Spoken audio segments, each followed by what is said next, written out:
Assalamualaikum warahmatullahi wabarakatuh. Perkenalkan, nama saya Katlea Amanda, NPM 237554041. Saya dari program studi Akuntansi Perpajakan kelas 3B. Standar akuntansi.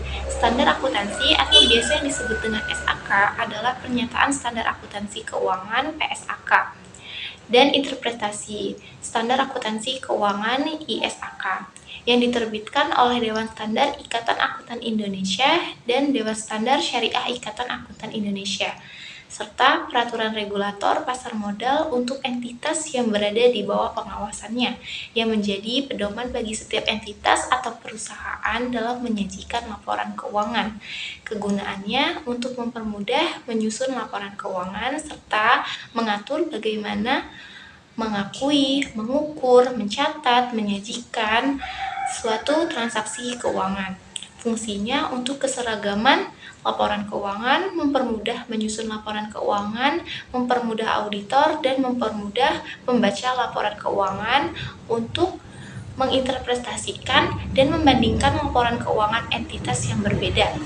Lembaga Standar Akuntansi Keuangan itu ada IAI, ada Dewan Standar Akuntansi Keuangan atau DSAK, dan Standar Pernyataan Standar Akuntansi Keuangan. Perkenalkan, nama saya Ade Dewi Nuliska, NPM 237555035 dari kelas 3B Akuntansi Perpajakan. Yang pertama dimulai pada tahun 1973, yaitu mengenai prinsip akuntansi Indonesia PAI diterbitkan untuk pertama kalinya. Kemudian berlanjut pada tahun 1994, terjadi revisi PAI dan kodifikasi SAK. Kemudian berlanjut di 2008, adanya komitmen Indonesia yang tergabung dalam G20 untuk mendukung pencapaian One Global Accounting Standard, di mana ini standar akuntansi Indonesia itu lebih maju lagi.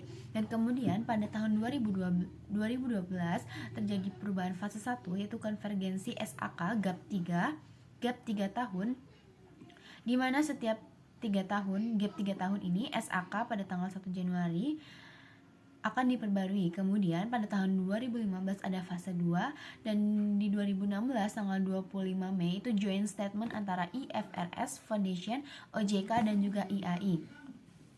Kemudian pada tahun 2022 SAK per 1 Januari 2022 secara substansial konvergen dengan IFRS per 1 Januari 2021, dan seterusnya ada perkembangan di mana adanya sebuah SAK internasional yang digunakan untuk seluruh perusahaan yang cangkupannya itu bisa sampai di kancah internasional. Saya Aufa Baladika Muhammad Nabil Karim dengan nomor pokok mahasiswa 237555040 dari Akuntansi Perpajakan kelas 3B angkatan 2023 akan menjelaskan tentang entitas dengan akuntabilitas publik. Jadi, entitas dengan akuntabilitas publik memiliki syarat instrumen utang atau ekuitasnya diperdagangkan di pasar publik, atau entitas itu sedang dalam proses menerbitkan instrumen tersebut.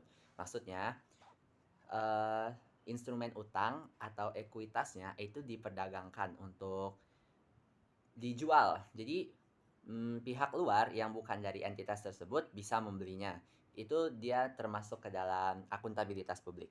Lalu, entitas ini menguasai aset dalam kapasitas fidusia bagi suatu kelompok pihak luar yang beragam sebagai usaha utamanya. Maksudnya seperti usaha utamanya itu seperti meminjamkan, seperti bank, union kredit atau koperasi simpan pinjam, asuransi, broker atau dealer sekuritas, reksadana, dan bank investasi. Jadi, entitas yang tidak memenuhi kriteria tersebut termasuk ke dalam entitas tanpa akuntabilitas publik. Perkenalkan, nama saya Arini Amanda dengan NPM 237555039. Oke, baik, langsung saja kita di slide selanjutnya membahas tentang entitas syariah dan transaksi syariah. Untuk entitas syariah ini mereka punya pilihan untuk menetapkan pilar mana yang paling cocok buat mereka. Apakah pilar yang mirip dengan EAP entitas akuntabilitas publik atau ETAP. Sementara itu, entitas yang melakukan transaksi syariah harus menggunakan syarat yang ada dalam PSAK dan ISAK syariah.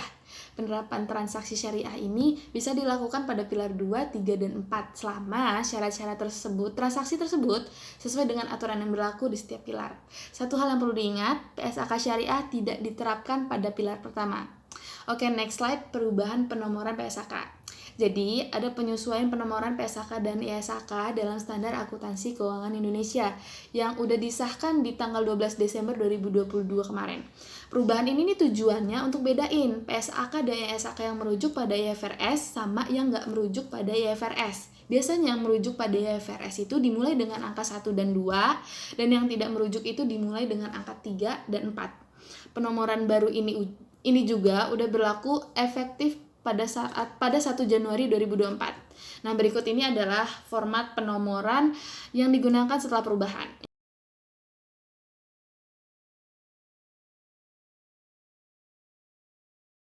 Perkenalkan, nama saya Aisyah Arsinta, NPM 237555037, kelas 3B, Program Studi Akuntansi Perpajakan.